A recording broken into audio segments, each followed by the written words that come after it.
presented by Top Music।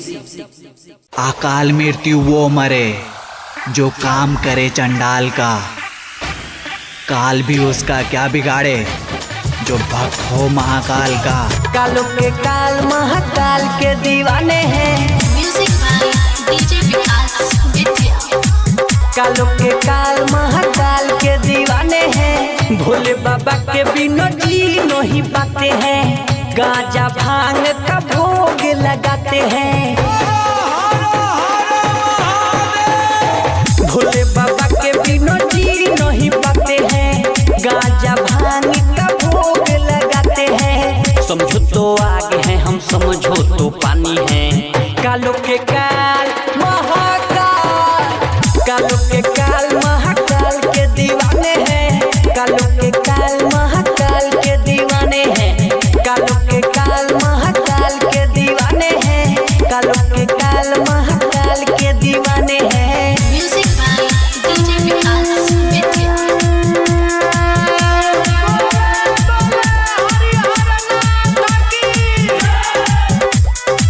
आप सुन रहे हैं राजा रंजीत राठी को। मेरे देव है ओ घड़दानी, शिव की पूजा करते हैं। मेरे देव है ओ घड़दानी, शिव की पूजा करते हैं। सागर की उठती लहर की रवानी है। कालों के काल महाकाल, कालों के काल महाकाल के दीवाने हैं। कालों के काल महाकाल के दीवाने हैं। कालों के काल महाकाल के दीवाने हैं। कालों के काल महाकाल के दीवाने हैं। म्यूजिक बाय डीजे विकास विद्या।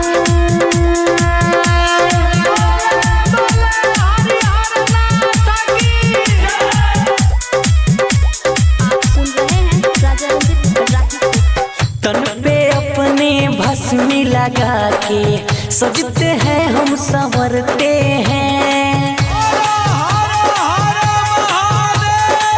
तन पे अपने भस्मी लगा के सजते हैं हम, संवरते हैं। राजा रंजीत राही इनको ही माने हैं। कालों के काल महाकाल, कालों के काल महाकाल के दीवाने हैं। कालों के काल महाकाल के दीवाने हैं। कालों के काल महाकाल के दीवाने हैं। कालों के काल महाकाल के दीवाने हैं। RDS music recording studio Balthar चौक।